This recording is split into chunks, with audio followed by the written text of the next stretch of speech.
Wassalatu wassalamu ala sayyidina Muhammadin khairi ibadih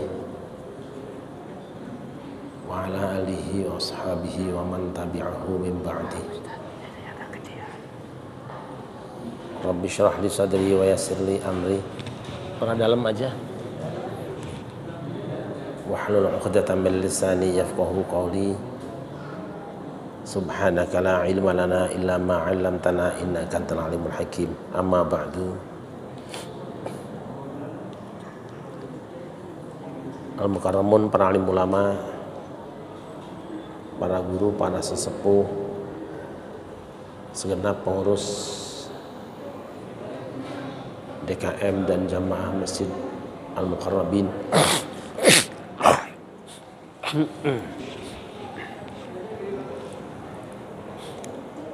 Hamba-hamba Allah, shaimin dan shaimat, qaimin dan qaimat. Alhamdulillah, dengan izin Allah pada malam hari ini kita semua dipertemukan di rumah Allah dalam rangka taqarrub pada Allah Subhanahu wa taala.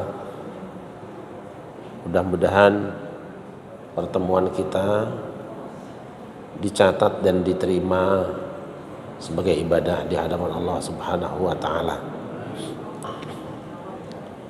Salawat dan salam kita sanjungkan ke hariban baginda Nabi besar Muhammad sallallahu alaihi wasallam serta segenap keluarga dan sahabatnya, juga tercurah pada kita semua selaku umatnya yang selalu berusaha dan berupaya untuk berjalan sejalan dengan sunnah-sunnahnya. Moga-moga hari kiamat nanti kita semua mendapatkan syafaatnya. Allahumma amin. Ini kedengaran nggak selesai? Kurang jelas ya?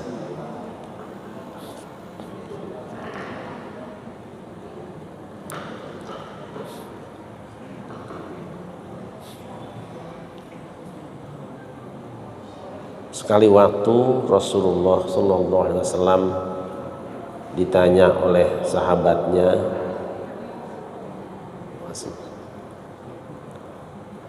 wahai Rasulullah, mengapa panjenengan kalau hari Senin selalu saja berpuasa? Beliau menjawab, fihi wulidtu wa fihi unzila alayya. Punten dimatikan aja satu ya, biar nggak ngayung. Karena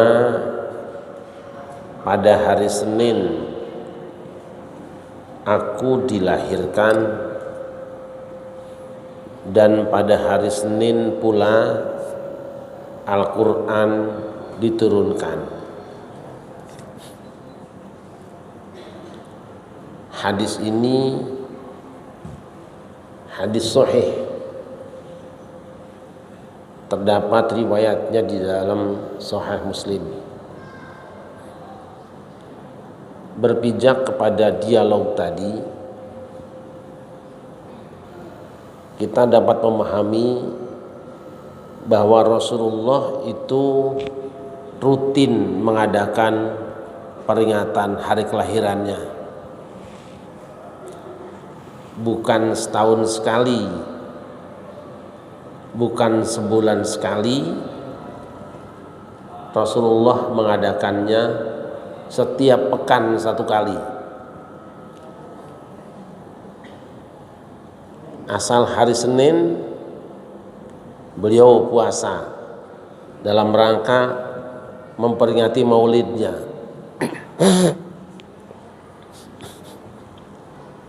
Beliau juga memperingati nuzulul Quran,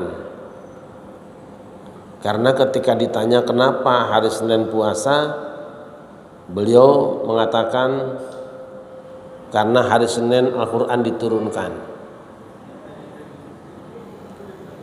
Kebiasaan ini kemudian diikuti oleh umatnya yang cinta Rasulullah dan cinta Al-Quran.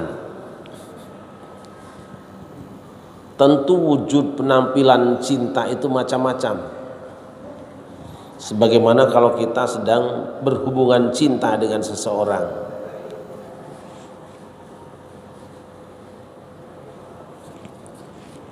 setidaknya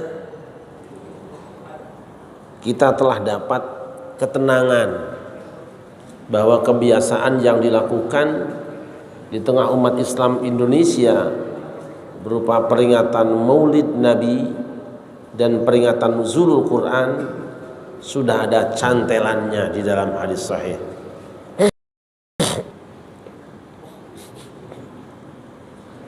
Tentu kita berharap mudah-mudahan peringatan nuzulul Quran malam ini menjadi sebab semakin cintanya kita kepada Al-Quran, semakin cintanya kita kepada orang yang kepadanya diturunkan Al-Quran, dan tentu saja kita dicintai oleh yang menurunkan Al-Quran. Allahumma.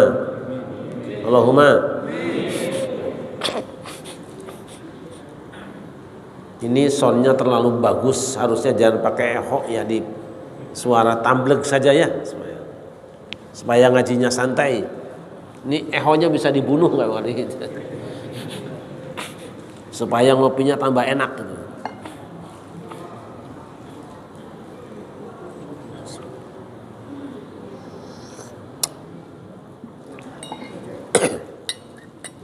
Punten sampai jam berapa saya ngaji, Ustaz? Nggak, biasanya berapa lama? Biasanya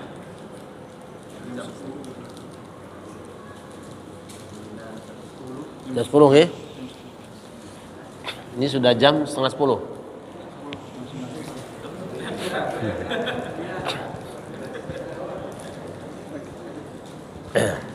Sallu ala Nabi Muhammad. Sallu ala Muhammad.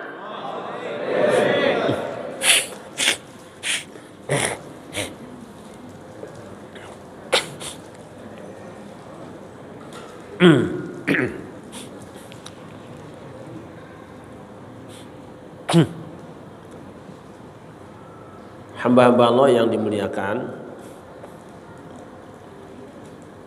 kalau seorang muslim ditanya siapa manusia suami yang paling disayang oleh istri-istrinya, jawabannya pasti suami itu adalah baginda Nabi besar Muhammad.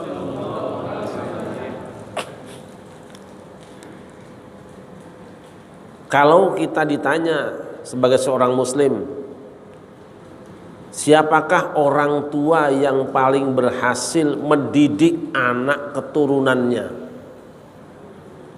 Jawabannya juga kita tidak ragu-ragu. Dia adalah baginda Nabi besar Muhammad.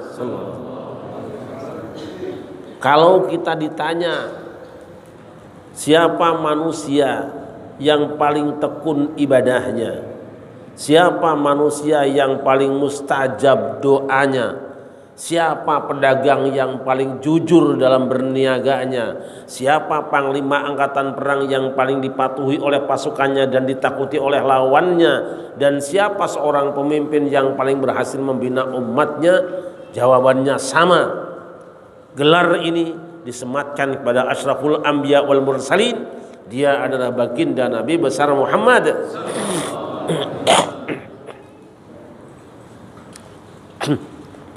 Maka wajar kalau kemudian nama beliau itu sering disebut di dalam segala keadaan. Bukan cuma di awal zaman, sampai hari ini setiap kali manusia sedang punya kebutuhan kepada Allah pasti melibatkan nama Muhammad. Tetapi jarang di antara kita yang bertanya kenapa beliau menjadi orang begitu hebat. Atas dasar apa beliau begitu keren? Untung saja pernah ditanyakan oleh salah seorang di antara orang yang bertemu dengan istrinya. Orang tadi bertanya, ibu-ibu, wahai Ummul Mukminin Aisyah, sajak tosipun pakartenipun Kanjeng Nabi meniku tos pundi? Budi pekerti Kanjeng Nabi Muhammad itu seperti apa? Aisyah menjawab hanya dengan 3 kata. Kana khuluquhu al-Qur'an. Akhlak Kanjeng Nabi Muhammad itu Al-Qur'an. Artinya apa? Kita mungkin bersedih kalau nyebut nama beliau karena cuma kenal nama, nggak pernah bertemu. Mungkin ada di antara kita yang kalau baca sholawat nangis karena pengen bertemu. Tapi walaupun kita tidak pernah bertemu dengan beliau, untuk membayangkan sosoknya sudah disiapkan oleh Allah. Kana khuluquhu al-Qur'an. Kalau orang ingin tahu bagaimana cara makannya Rasulullah, tidak usah berangkat ke Madinah. Baca saja Al-Quran dari awal Al-Fatihah sampai akhir An-Nas. Simpulkan. Jika benar kesimpulanmu tentang bacaan ayat-ayat yang kamu baca itu, maka persis seperti itu cara makannya Rasulullah. Jika ada orang yang ingin tahu bagaimana cara tidurnya Rasulullah, baca saja Al-Quran dari awal Al-Fatihah sampai akhir An-Nas. Jika benar kesimpulanmu tentang apa yang kau baca dari ayat-ayat Al-Quran, maka persis seperti itu cara tidurnya Rasulullah. Dan jika orang ingin tahu bagaimana cara rumah tangganya, cara dakwahnya, cara memimpin negaranya, cukup bagi umat Islam baca Al-Quran. Sallallahu alaihi Muhammad.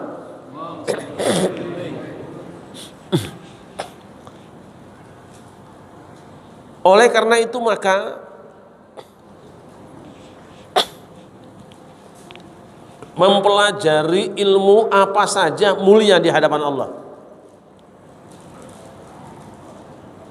Belajar matematika mulia, belajar fisika mulia, belajar kimia mulia, belajar yang lain-lain juga ilmu yang bermanfaat pasti mulia. Tetapi Rasulullah telah menetapkan, kalau engkau mau jadi pelajar, kalau kamu mau kursus, kalau cari ilmu, khairukum man ta'allamal Qur'an. Orang yang terbaik itu yang mempelajari Al-Quran. Selesai belajar kita kemudian menjadi seorang guru, menjadi seorang pengajar, menjadi seorang dosen, ngajar apapun baik dan mulia. Tetapi Rasul sudah menetapkan wa'allamahu, guru terbaik, dosen terbaik, pengajar terbaik adalah guru, dosen dan pengajar Al-Quran. Jangan kemudian disalahpahami, wah aku nih guru matematika berarti tidak terbaik. Orang ngono pahami. Jangan putus asa, jangan kecil hati. Tentu maksud Rasulullah itu apa? Yang kamu menjadi guru matematika, yang kamu menjadi guru bahasa Inggris, yang kamu jadi guru fisika, kimia, politik, ekonomi, apapun juga, lalu kamu ingin jadi the best, maka kamu tambah belajar Al-Quran. Dan kalau kamu menjadi guru apapun, dosen apapun, ingin jadi the best di hadapan Allah, usahakan kamu juga menjadi guru ngajar Al-Quran. Hamba Allah yang dimuliakan, kita ambil contoh saja cara rumah tangga Rasulullah. Rasulullah itu sebelum wafat istrinya ada 9. Sini ada yang punya istri 9 enggak? Boro-boro 9, satu saja diteladungi terus. Rasul meninggalkan istri 9 orang, ke 9-9-nya sak songo-songoni eta salapan pamajikan kabeh sarua, senang semua, bahagia semua, cinta semua, setia semua, dedeh semua. Nah geuning bisa. Rasul mah punya bini biar 9 juga, yang digunakan untuk ngurus istri adalah Al-Quran. Beda jeung urang, ngurus istri pakai handphone, repot kita.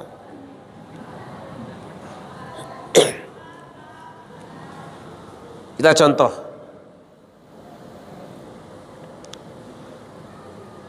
wanita mana yang tidak kesengsem dengan pria tampan? Rasul manusia paling tampan di zamannya. Kalau orang bertemu dengan Rasul ganteng, begitu ketemu Nabi itu wajahnya langsung hilang aja dah. Jadi kawek semua. Wanita mana yang tidak jatuh cinta kepada laki-laki yang penyayang?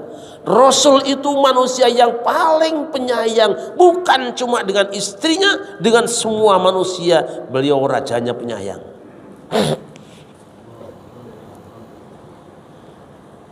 Digambarkan oleh Al-Barzanji, asyraqal badru alaina fakhtafat minhul buduru misla husnika mara'aina qattu ya wajha sururi. Allah ya Nabi, ya Rasul, ya Habib,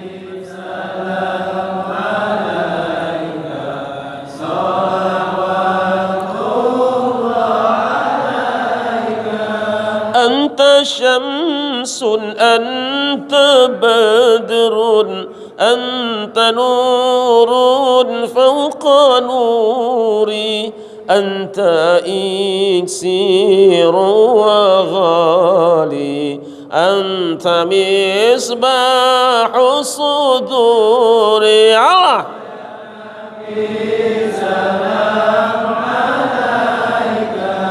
ya Rasul salam alaika ya Habib salam.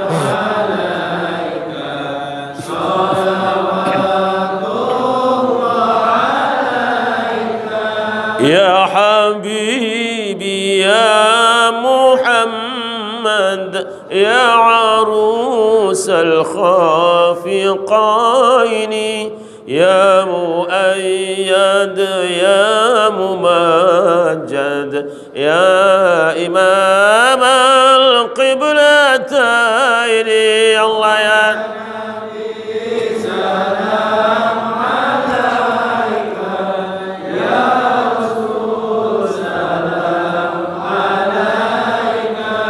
ya Habib salam alaika salawatullah alaika salawat Muhammad.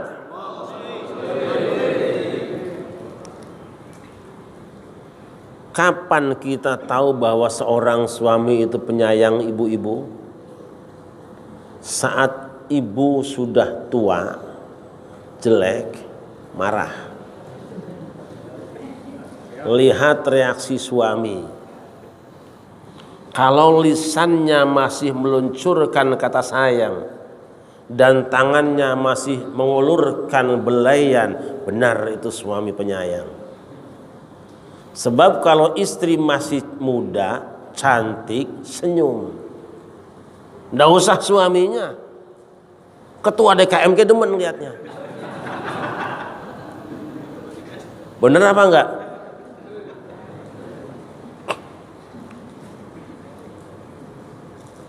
Rasul itu punya kebiasaan yang dari muda sampai menjelang akhir hayatnya masih dipertahankan. Apa? Wa kana idza ghadibat zawjatuhu wada'a yadahu 'ala katfiha wa qala Allahumma ighfir laha dhanbaha wa adhhib ghaidha qalbiha wa a'idha minal fitan.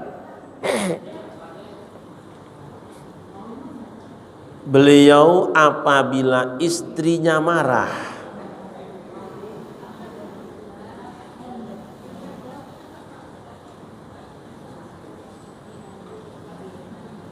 Beliau meletakkan tangannya di atas pundaknya seraya berdoa kepada Allah.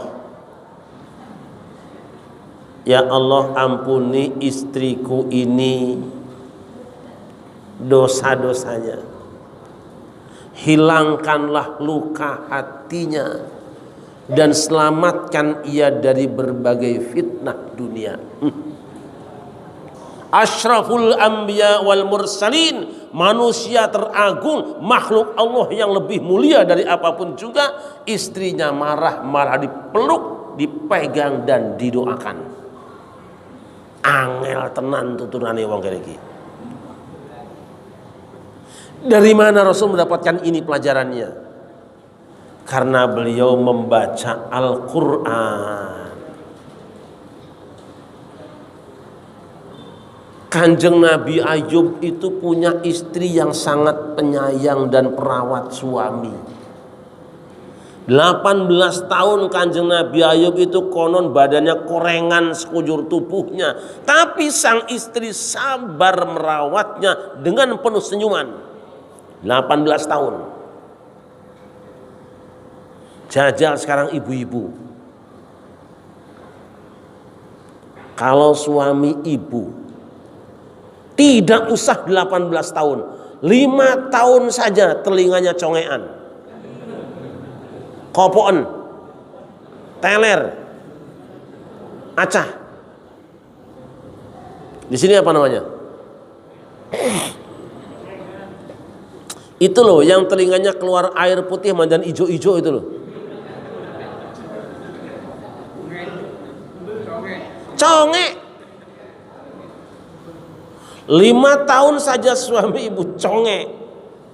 Traweh netes, lebaran netes, tidur netes, makan kue delewer. Ayo dimakan kuenya ayo. Kira-kira ibu-ibu kita ini sabar apa ngamuk?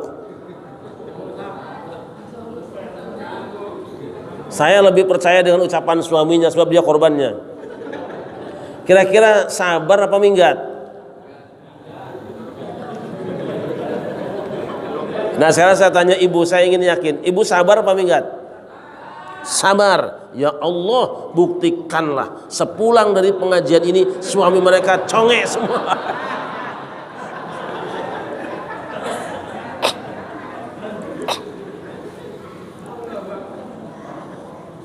Istri Nabi Ayub, ibu-ibu masya Allah geus geulis bager satya deh. Aduh, ese nu kieu mah tuh.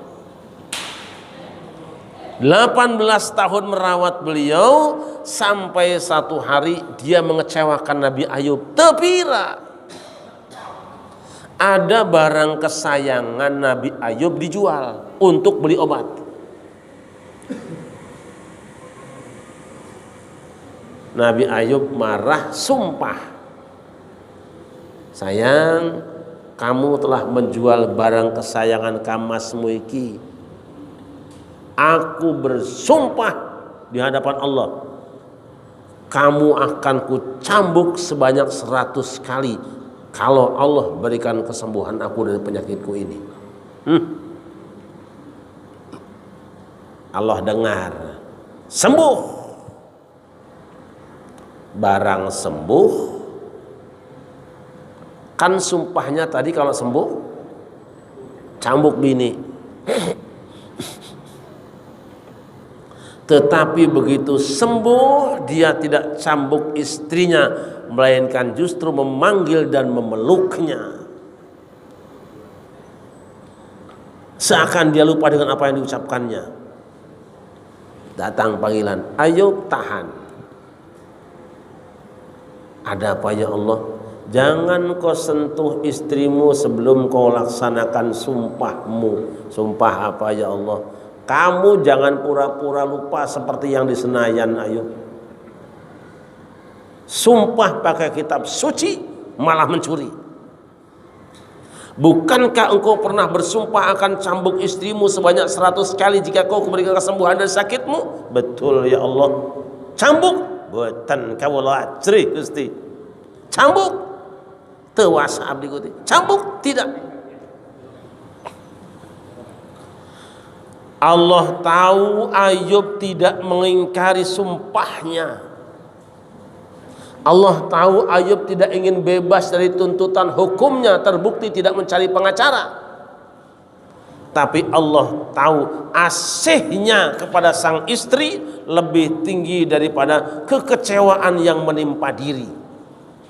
Dia bayangkan, ya Allah, bagaimana aku akan cambuk seorang wanita yang 9 bulan mengandungkan anakku, bagaimana aku cambuk seorang wanita yang menyusukan 2 tahun anakku, dan bagaimana aku akan cambuk seorang wanita yang 18 tahun rawat sakitku. Lebih baik kau hukum aku, ya Allah, jangan paksa aku cambuk dia. Waduh.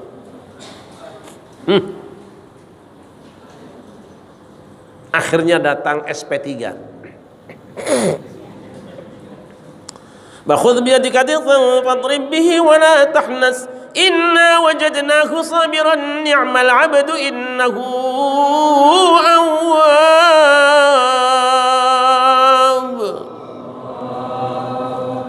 Ayub, kamu cabut 100 batang rumput kering, ikat jadi satu, pukulkan ke tubuh istrimu. Dengan itu kau selesai dari tuntutan kesalahanmu. Ayub pamitan sama istrinya bawa arit, tapi nggak pakai palu, arit doang.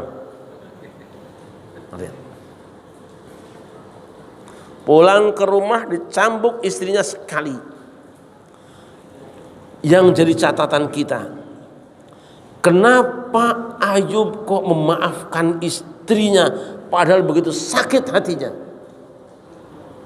Karena Ayub menyadari menjadi seorang istri itu tidak ringan, berat.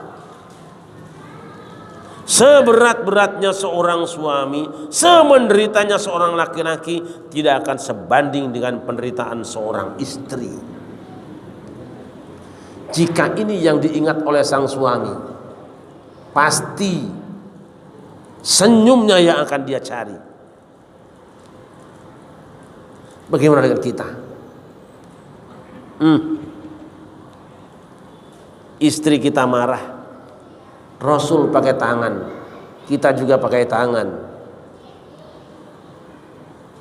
Rasul meletakkan tangannya di pundak istrinya, kita ini kan RT, di atasnya sedikit. Rasul orang rajin puasa, meletakkannya pelan-pelan dengan halus pula. Kita ini pemain badminton, ancang-ancang bertenaga. Rasul panggil nama Allah, kita panggil dan absen nama-nama yang ada di Ragunan. Al-Quran lah yang telah menyebabkan Rasulullah begitu indah di dalam rumah tangga, karena firman Allah, wa'ashiruhunna bil ma'ruf. Kenapa Rasul sebagai seorang nabi, seorang mubaligh, seorang dai juga berhasil melebihi yang lainnya? Karena ketika beliau berdakwah menggunakan Al-Quran, tidak kebanyakan teori. Kita ambil contoh yang diulang-ulang di dalam Al-Quran. Saya tanya ibu-ibu, mungkin ingat ibu-ibu, yang paling banyak diulang di Quran cerita siapa, Bu? Cerita Nabi Musa dan Fir'aun. Apa yang kita ambil? Rasul baca kisah Nabi Musa berulang-ulang karena ada pesan yang sangat luar biasa bagi seorang dai. Pertama, Nabi Musa itu manusia yang menghargai makhluk yang hina. Saat dia sedang diam pegang tongkatnya, ditanya oleh Allah, "Wa ma tilka biyaminika ya Musa?" Apa di tangan kanan kamu hai Musa? "Ini tongkatku ya Allah." Apa itu tongkat?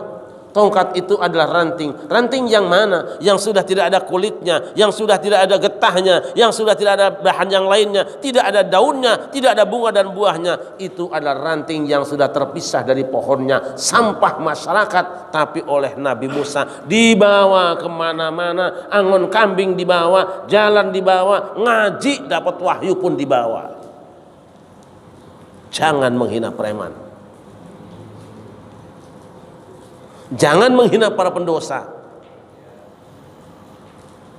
Allah firmankan, "Alqiha ya Musa." Lemparkan tongkatmu itu Musa. Setelah dilemparkan, tongkat tadi berubah menjadi ular. Satu kejadian yang tidak pernah dibayangkan sebelumnya, tongkat jadi ular. Takut Musa, ngeri Musa. Ambil Musa, jangan takut. Ketika diambil itu ular, kembali menjadi tongkat. Ini ilmunya orang Bekasi. Ini ilmunya orang Jawa. Ini ilmunya orang Indonesia. Sedang bertapa di pucuk gunung berzikir kepada Allah, tiba-tiba datang ular, seret, ambil jadi keris. Dari situ. Makanya besok kalau Pak Ketua DKM sedang zikir sendirian, tiba-tiba ada ular lewat, tangkap. Insya Allah total. Dan ibu-ibu besok malam Jumat selesai baca doa, Bismikallahumma ahya wa bismika amut. Tiba-tiba ada ular, talapung. Tidak terbayang bahwa tongkat jadi ular. Dipanggil oleh Fir'aun, dia tidak mengerahkan anak buahnya dan jamaahnya, dia berangkat sendirian. Temannya cuma tongkat tadi. Ketika tukang-tukang sihir Fir'aun melemparkan tali-talinya menjadi ular, Musa panik dan ketakutan. Hai Musa, ini bukan tugasmu, ini bukan kerjaanmu, ini jobnya tongkatmu. Kau lemparkan, enter, nanti dia nginstal sendiri. Begitu tongkat dilemparkan, berubah jadi ular yang sangat besar, dimakan semua ular-ular tukang sihir, takluk semua tukang sihir, nyerah semua tukang sihir, beriman semua tukang sihir. Jasa siapa? Jasa siapa? Jasa tongkat. Jangan menghina preman. Ojo ngina wong cilik. Begitu Musa dan pasukannya sedang berjalan di tengah gurun Sahara, kepanasan, kekeringan, tidak ada air yang Nabi Musa beristisqa kepada Allah Subhanahu wa taala atas permintaan umatnya, minta hujan, tapi Allah jawab, bukan hujannya yang turun, lo gua kasih kerjaan. Jadi kalau orang minta bantuan ke kita, jangan kasih duit langsung, kasih kerjaan. Minta ikan, gak usah ikan, gua kasih pancing lo. Apa kata Allah? Idrib bi'asakal hajar. Pukulkan tongkatmu ke gunung batu. Fan fajarat min husnata asyrata aina. Memancarlah 12 mata air yang jernih, yang segar. Minum semua, mandi semua, mencuci semua, masak semua, menikmati semua, segar semua. Jasa siapa? Jasa siapa? Jasa tongkat. Jangan menghina preman. Musa pinggir lautan, kemudian ada yang panik. Inna lamudrakun, wahai kanjeng Nabi Musa, kita akan ketangkap.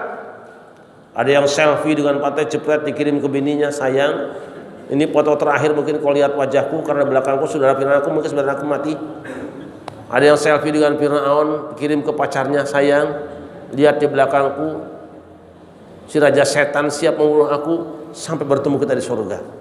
Tapi Nabi Musa, inna ma'ya rabbi sayahdin. Anteng ayam bayar tenang bayar aja, rusak-rusuk tenang bayar wes. Ada yang merawat aku, tunggu instruksi dia. Dalam kepanikan yang sangat ada perintah, idrib bi'asakal bahr.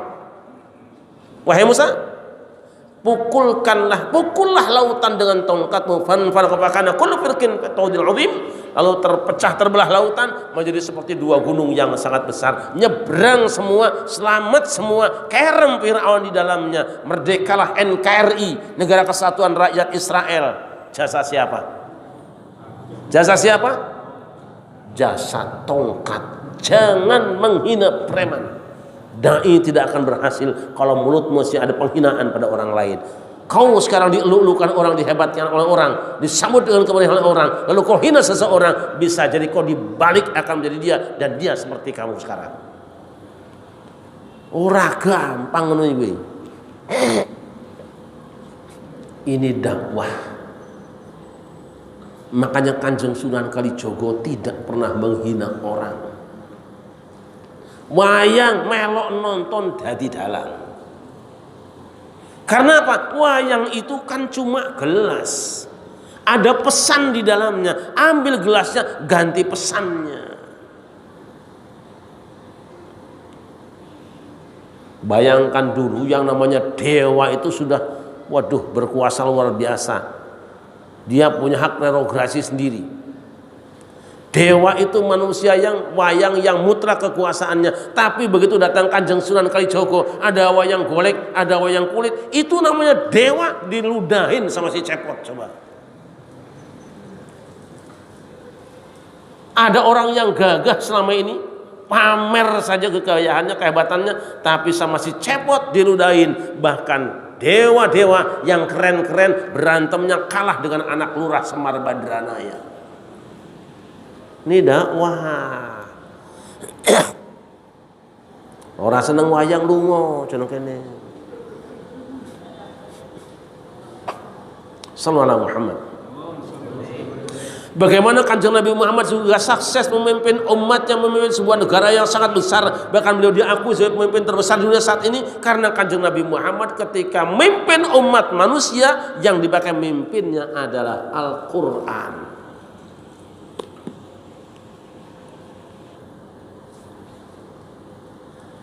Saya ingin malam ini ada jatah buat ibu-ibu. Bu, kenapa ada perubahan? Fir'aun terguling, lengser ke Prabon.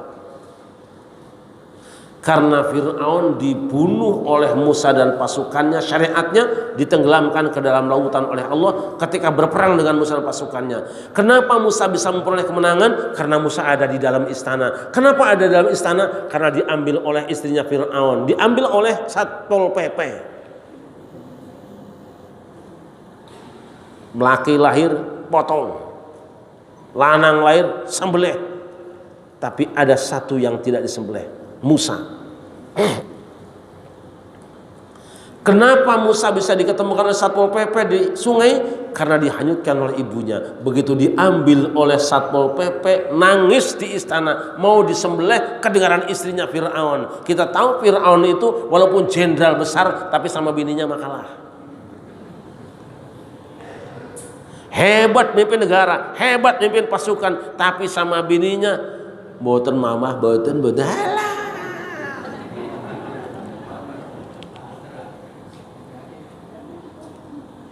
Diambil sama istri Fir'aun, jangan Bu, jangan tapuk kowe sisa sini. Nangis pas dilihat bayinya laki-laki, waduh.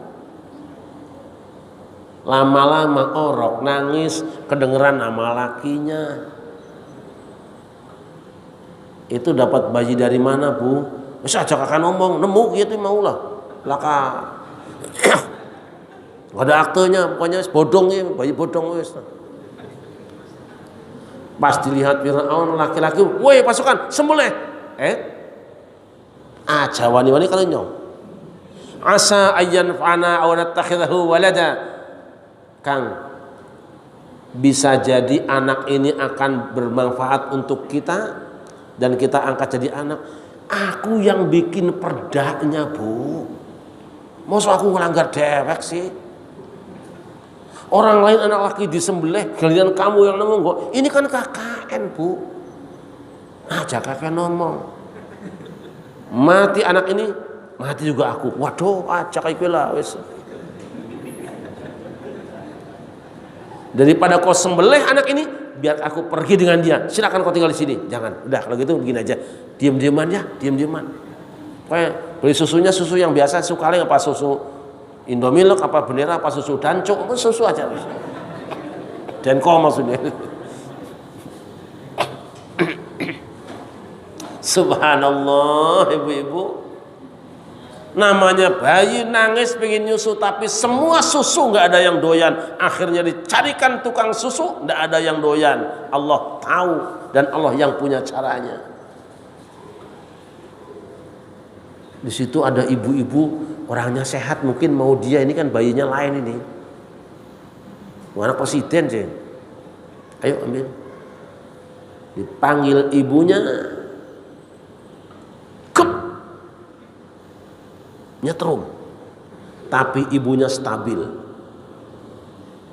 Dia ingin anaknya selamat, tenang aja, biasa aja. Coba kalau, woi anakku, modar langsung mas.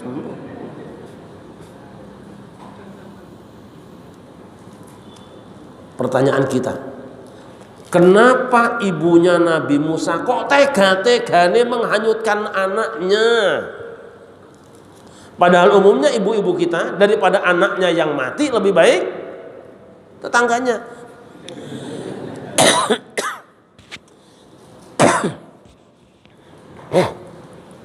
Lihat ayatnya.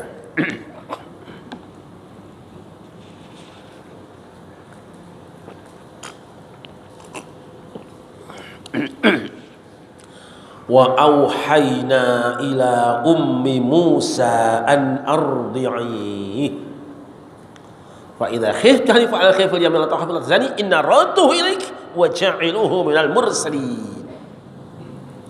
Dan kami wahyukan kepada ibunya Musa. Saya tidak mau terjemahkan kata wahyu dengan alhamna. Faktanya teksnya kami wahyukan.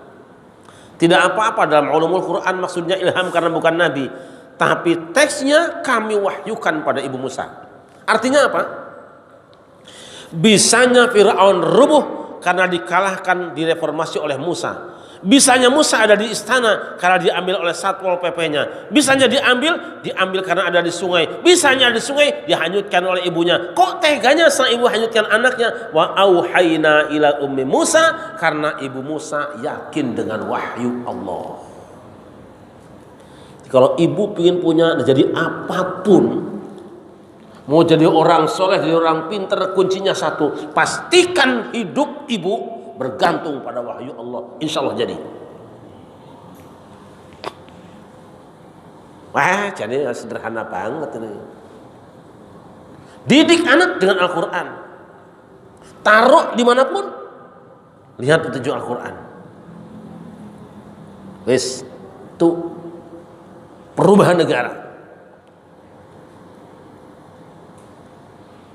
Dalam Al-Quran itu ada satu surat An-Nahl yang artinya lebah, tawon. Saya ini sering menyampaikan kalau namanya Al-Quran itu nomor suratnya saja sudah istimewa. Tidak ada kitab suci lain yang nomor surat dan nama suratnya sehebat Al-Quran. Baru nama dan nomor urut sudah jadi mukjizat. Contoh, di dalam Al-Quran itu ada surat yang namanya surat Ali Imran, yang berarti keluarga Imran, nomor urutnya 3. Kenapa? Yang namanya keluarga itu komponennya 3, ayah, ibu, dan anak. Nah itu ada simbah, itu ayahnya bapak. Itu ada cucu, anaknya anak. Di dalam Al-Quran juga ada surat yang namanya surat An-Nisa, yang berarti istri-istri atau perempuan kaum wanita. Dia nomor 4. Kenapa surat An-Nisa nomor 4? Karena seorang muslim boleh punya bini sampai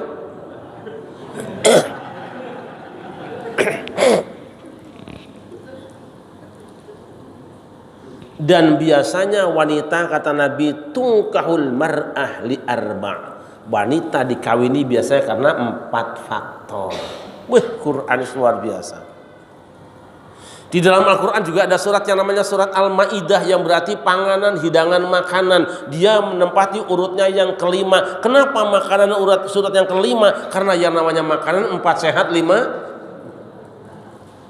Dan di surat itu ada kata sempurna 2 kali. Al-yauma akmaltu lakum dinakum wa atmamtu alaikum ni'mati wa raditu lakumul Islam madina. Hari ini aku sempurnakan untuk kamu, aku sempurnakan nikmat untuk kamu. Itu pas bicara makanan di ayat ketiga surat Al-Ma'idah. Saya yakin orang-orang kafir, para pakar kesehatan dunia itu ngambil dan mengamalkan Al-Quran tapi tidak beriman pada Quran. Bedanya kita beriman tapi tidak mengamalkan. Ini penelitian saya pribadi, belum ada yang mendahului saya, insyaallah. Ada beberapa penelitian saya pribadi yang saya kumpulkan.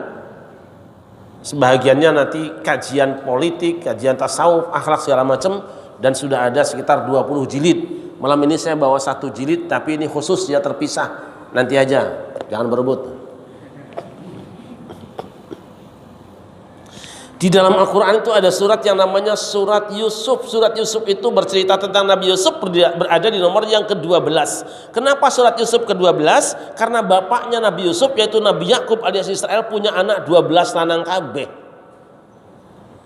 Inni ra'aitu hada asyara kaukaba wasyamsa wal qamar ra'aitum li sajidin. Aku mimpi wahai ayah melihat 11 bintang, matahari dan bulan datang sujud padaku. 11 bintang itu saudaranya, anak-anak. Matahari adalah bapak, sedangkan bulan adalah ibu. Kenapa bulan untuk ibu? Iya, yang biasa datang bulan hanya kaum, walaupun rajinnya ke matahari, belanja mulu.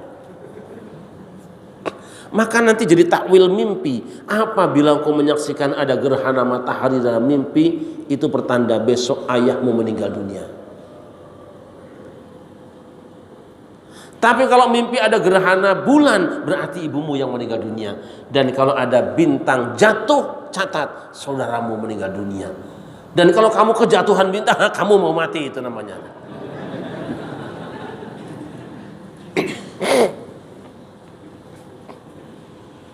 Dan di dalam surat Yusuf itu ada cerita Nabi Yusuf dilemparkan ke dalam sumur oleh saudaranya, dicelakakan oleh saudaranya. Makanya kalau ada cilaka paling tidak enak namanya cilaka 2. Sepak bola ada tendangan yang paling membahayakan namanya tendangan penalti 12. Celaka tim kalau sudah ngasih orang tendangan 12, Mas. Dan di dalam Al-Quran ada surat yang namanya surat Al-Isra, perjalanan, itu surat yang ke-17. Kenapa surat Al-Isra ke-17? Karena di dalam surat ini Allah menceritakan perjalanan Kanjeng Nabi Muhammad SAW pulang ke tanah airnya, pulang ke bumi, membawa salat 5 waktu yang berjumlah 17. Cari kitab suci kayak gini, cari, tidak ada. Dan yang meneliti juga baru orang inilah, saya. Sallallahu Muhammad. Sallallahu Muhammad. Ada satu surat namanya surat An-Nahl yang berarti tawon atau lebah. Kenapa Allah turunkan surat ini? Allah ngajari kita semua dengan kehidupan tawon dan lebah. Yen kowe pin sukses urip ngajio kowe karo tawon. Apa pelajarannya? Satu, tawon itu selalu punya jamaah, hidupnya tidak pernah menyendiri, dan hidupnya ikut dengan sunnah kebiasaannya. Dengan bahasa sekarang, tawon itu ahlu sunnah wal jamaah. Tradisinya tidak berubah sunnahnya, dan hidupnya bersama selalu. Hebatnya tawon itu semua pakai seragam, makanya nggak ada yang ketuker. Tidak ada yang salah masuk kandang orang, tidak ada. Seragamnya yang menentukan. 2, tawon itu pasti punya pemimpin. Memilih pemimpinnya selalu kondusif, tidak pernah terjadi gejolak. Tidak ada penistaan, tidak ada spanduk, tidak ada baliho, tidak ada APBN. Tidak ada tim sukses yang suka bohong itu. 2. Yang ketiga, ketika tawon telah memilih pemimpin, maka hal pertama yang mereka lakukan adalah membangun infrastruktur, bangun tanah airnya, bangun rumah rakyat dengan ukuran yang sama, dibangun bersama-sama untuk kebahagiaan bersama. Tidak ada satupun rumah tawon yang beda satu dengan yang lainnya. Ukurannya sama, tidak ada perbedaan walaupun hanya 5 mili atau 2 mili. Padahal dibikinnya pakai mulut. Coba insinyur suruh bikin rumah, masang tehel pakai mulut.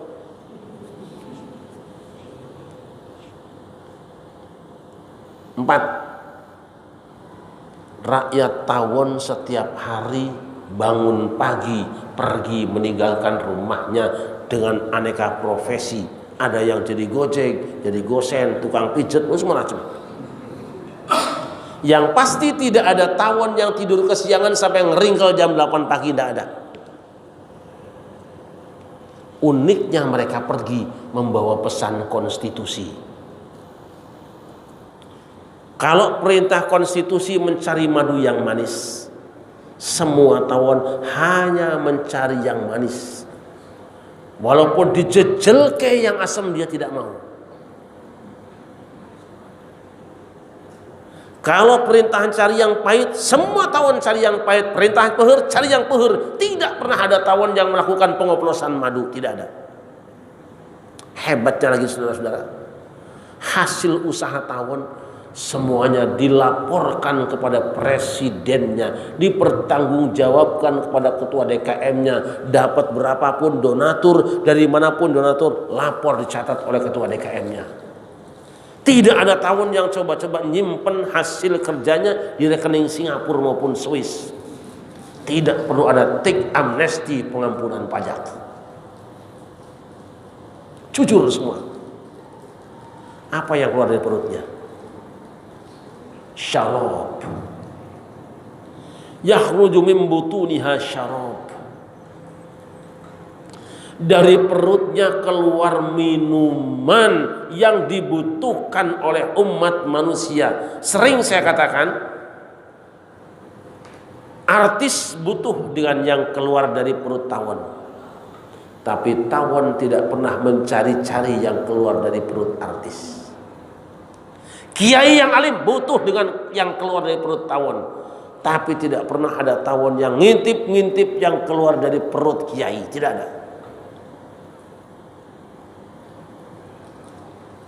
Berjasa dia untuk dunia. Pertanyaan kita, kenapa tawon makhluk sekecil itu begitu hebat dan berprestasi? Lihat ayat Quran.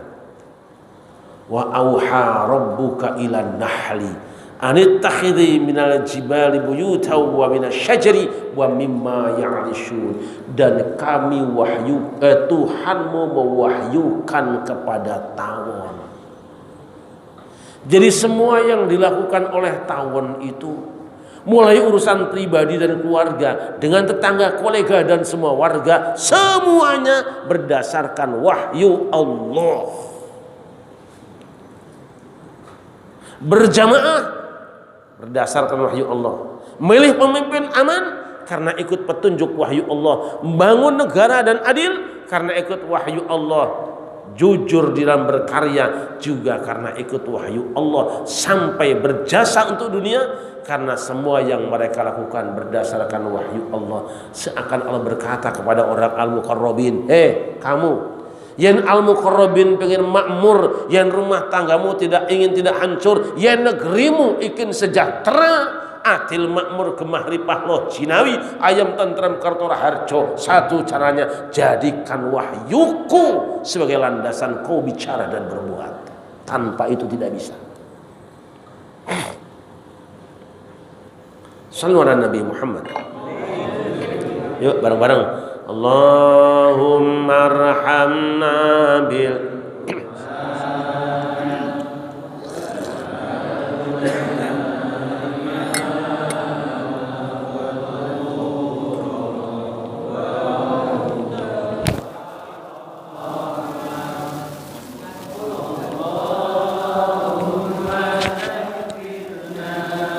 minhu manasina wa 'allimna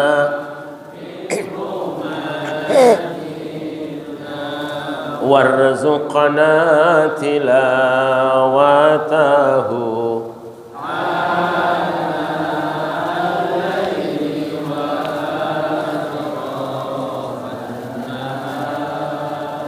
waj'alhu lana hujjatan.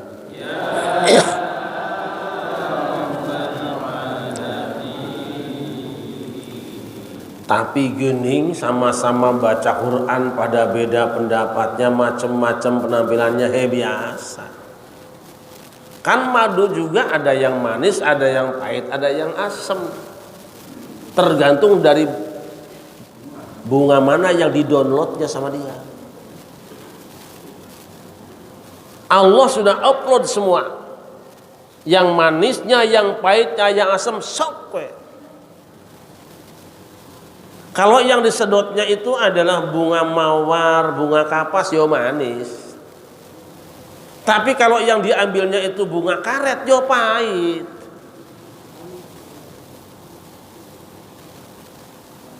Manis, pahit, asam, kata Allah, fihi syifa'ul linnas. Kayak apapun rasanya madu, selama dia original, di dalamnya terkandung daya penyembuh, pemulihan, stabilitas tubuh umat manusia. Punten, ada 3 kata dalam bahasa Arab yang hampir sama. Dawa, tiryak, syifa. Beda. Ini yang syifa lebih baik nanti ibu-ibu nggak usah dengar dah. Ini urusan si Paul kan. Dawa, badan kita kemasukan virus, lalu kita minum obat itu mematikan virus, tarung menang dia, itu namanya dawaun. Kalau kita misalnya makan durian, yang saya kira saya tidak boleh berkhayal malam ini ada di sini. Makan durian supaya tidak keracunan durian, minumlah pakai kulit durian, itu namanya tiryakun. Makan jengkol supaya nggak jejengkolen, minum pakai kulit jengkol, itu namanya tiryakun. Kepatil lele, ambil lelenya, pecahkan kepalanya, ambil otaknya, usarkan, sembuh seketika, itu namanya tiryakun. Kena getah kolang-kaling, gatelnya setengah mati, jangan disabun tambah gatel, ambil sedikit saja gula aren, colekkan, sembuh dia, itu namanya tiryakun. Pencahar, penawar. Syifa bagaimana? Lain kalau syifa. Punten. Syifa itu biasanya adalah memulihkan kondisi badan yang karena 1-2 sebab dia berubah dari keadaan semula. Di dalam tubuh manusia itu ada benda yang suka berharokat. Harokat itu bahasa Arab artinya bergerak. Makanya ada gerak badan, itu harokatul badan bahasa Arab itu. Kita ini banyak menggunakan bahasa Arab, tapi karena kurang teliti kadang-kadang hilang, dikiranya bukan bahasa Arab. Nah, orang Sunda misalnya, seul beteng, itu bahasa Arab, suul butun. Kareheuleun tina Quran, walau karihal kafirun tak kareheuleun, pada benci. Syarat. Gelis, ganteng, gentle, bahasa Inggris. Syifa ya. Dalam tubuh manusia itu ada yang berharokat. Harokat itu lawannya sukun. Kalau kita ngaji tajwid, harokat, sukun harokatnya ada fathah, kasroh, bunyi, gerak. Sukun artinya mati. Ketika ada ayat mengatakan litas kunu ilaiha, kamu kawin itu supaya kamu laki-laki sukun pada dia. Karena apa? Di tubuh laki-laki ada yang suka berharokat. Ada yang domah, ada yang fathah, ada yang kasroh. Begitu kawin sukun, diem, mati. Nah, yang tadinya waktu masih muda itu mungkin harokatnya domah, panjangnya 6 harokat, bertasydid pula. Mungkin karena pengaruh salah gerak, salah tidur, atau faktor usia, itu berubah menjadi fathah dan mungkin sudah kasroh sekarang. Itu obatnya syifa. Sifanya apa? Madu gimana? Nggak dikasih tahu, itu rahasia. Sebab ada ibu-ibu. Supaya yang kasrah bisa kembali menjadi fathah, syifa. Wah, ini ngaji penting ke rahasia.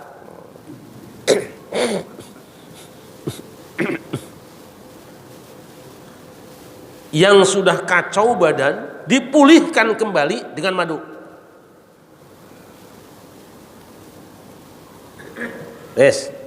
Apa artinya? Manisnya ayat Al-Quran yang didownload oleh seorang da'i membuat dia menjadi penceramah yang serba senyum-senyum. Ngaji dari pagi cuman tembang melulu.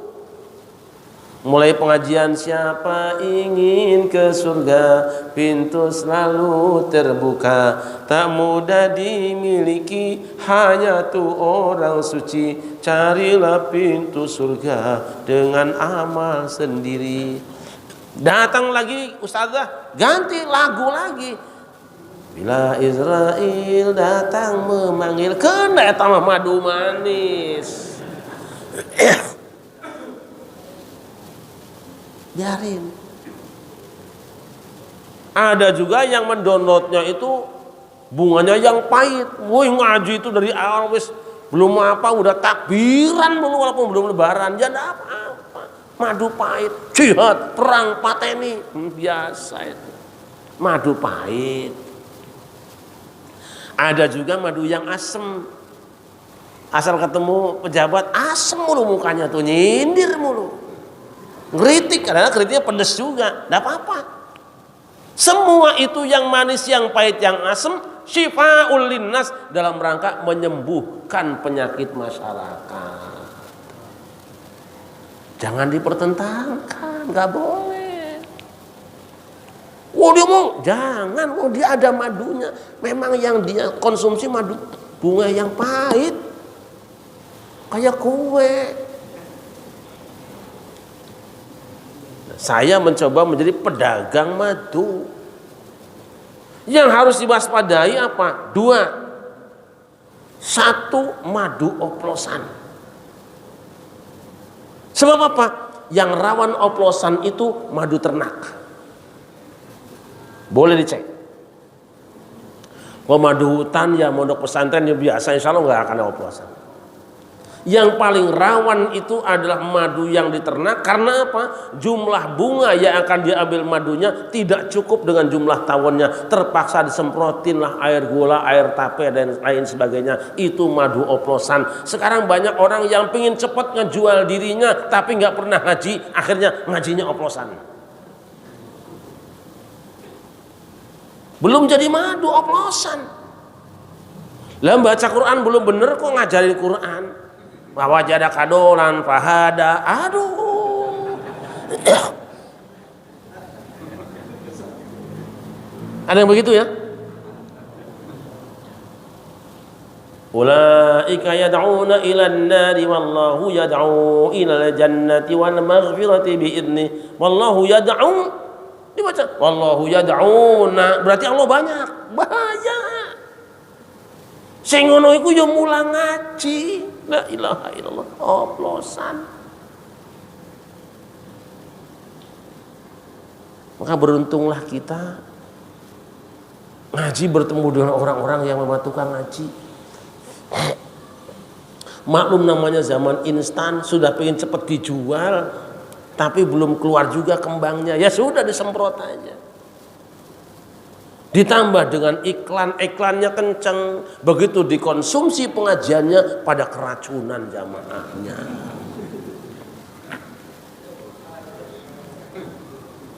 Itu namanya Ustadz oplos. Tapi zaman akhir sekarang ini pinter-pinteran dagang. Yang kedua, ingat, tidak semua tawon menghasilkan madu. Bahkan ada tawon yang secara fisik lebih besar. Kalau orang mah penampilannya lebih mirip ulama banget, udang-udangnya aja 2 meter, siwaknya itu 2 depak besar itu, tasbihnya sudah gede kentang gitu loh.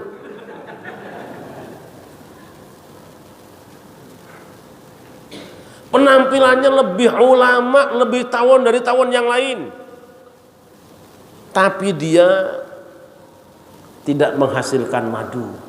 Tawon das. Tawon papanting cek orang Sunda mah. Di sini apa namanya? Yang gede itu loh. Apa? Ya pokoknya itu aja dah, lu terserah lu, nah apa kan namanya kayak. Biasanya jamaahnya gak banyak dia, paling 10. Dan itu rumahnya sering kosong karena dia memang lagi ngerakit bom di sana. Numpang di rumah orang, gantung di rumah orang, tinggal di negeri orang, tapi kerjaannya mengganggu tuan rumahnya. Anaknya lewat diantuk ndasnya.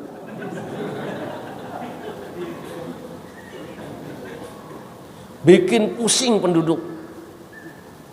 Anak saya itu kan nggak tahu, pas ke Ciamis ke kampung itu kan ada tawon gede di kepala, udah kena. Ini nggak sadar hidup di mana kamu ini.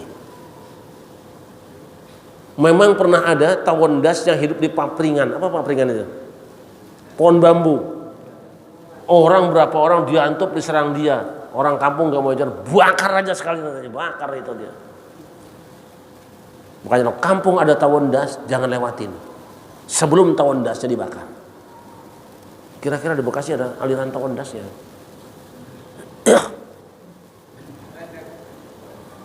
Kerjanya tuh musuhin orang mulu. Orang sedang enak-enak zikiran la ilaha illallah, ngantuk bid'ah. Ini tawon das ini.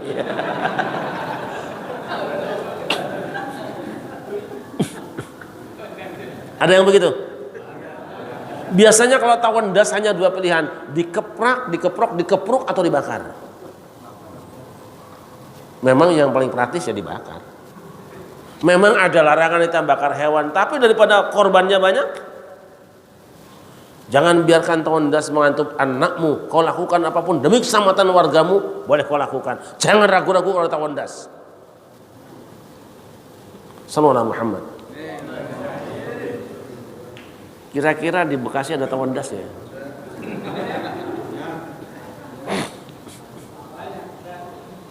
Daripada minum madu oplosan, mending minum kopi. Jelas. Hamba Allah, kita sudah ngomong madu Quran. Tapi apakah setiap orang yang baca Quran itu akan sama kesimpulannya? Tidak. Ini saya bawa dua contoh, dua Quran di sini. Sudah sering saya bahas. Sebenarnya Al-Quran yang sekarang hidup di dunia ada lebih kurang 14 Al-Quran. Ini cuma dua saya bawa. Di rumah saya ada 20 Quran. Di sini cuma ada satu kan. Segitu banyak cuma satu macam. Sebetulnya Quran yang dibaca di dunia sekarang tidak kurang dari 14 mushaf. Satu dengan yang lain berbeda. Ada perbedaannya. Perbedaan antara satu yang kiri dengan kanan ini lebih dari 100 perbedaan. Dengan yang itu lebih 100 perbedaan lagi. Kok rumit? Ya rumit. Tapi justru perbedaan cara baca ayat-ayat Al-Quran yang bisa menimbulkan perbedaan pendapat para ulama itu menggambarkan betapa indahnya syariat Allah.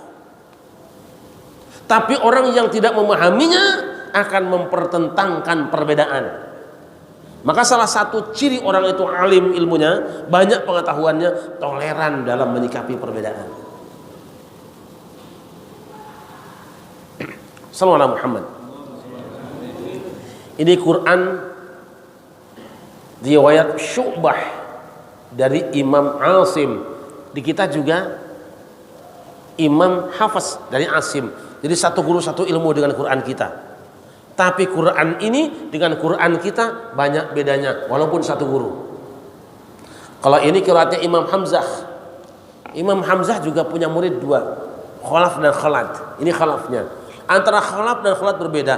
Ini sama ini banyak sekali perbedaannya. Tentu lebih banyak samanya. Wes jangan dibahas panjang-panjang. Daripada repot perbedaan pendapat para ulama. Sebenarnya berangkat dari perbedaan qiraat Al-Quran, perbedaan dalam menilai satu hadis, dan perbedaan dalam menggunakan alat-alat ijtihadnya.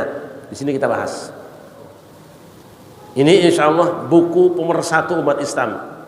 Asal mau bahasnya, mau bedahnya, ini saya bahas tentang sebab-sebab perbedaan pendapat dan cara menyikapinya. Alhamdulillah sudah diberi pengantar oleh banyak tokoh. Ada Pak Yusuf Kala, ada Kiai Miftahul Akhyar, Ketum MUI sekaligus Suriah NU, ada Rektor PTIQ, Rektor IIQ, Rektor UIN, dan pimpinan pusat Muhammadiyah. Saya minta beliau berikan sambutan. Alhamdulillah, dan insya Allah kita modali ini anak-anak kita biar tahu sebenarnya perbedaan pendapat di antara umat Islam itu lambang keindahan. Tapi memang dia menjadi buruk bagi orang yang kurang piknik ngajinya. Hamba Allah. Cukup kan jam 10 kan? Nah itu dia. Dah.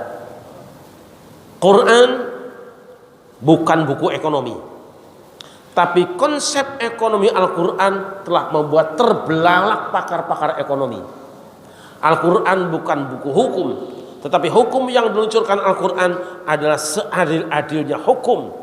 Al-Quran bukan buku kedokteran, tapi konsep kedokteran yang diisyaratkan dalam Al-Quran telah membuat para dokter terbengong-bengong. Al-Quran bukan buku ekonomi dan perdagangan, tapi konsep ekonomi dan perdagangan yang ada dalam Al-Quran telah memupus harapan kehebatan orang di luar pembaca Al-Quran.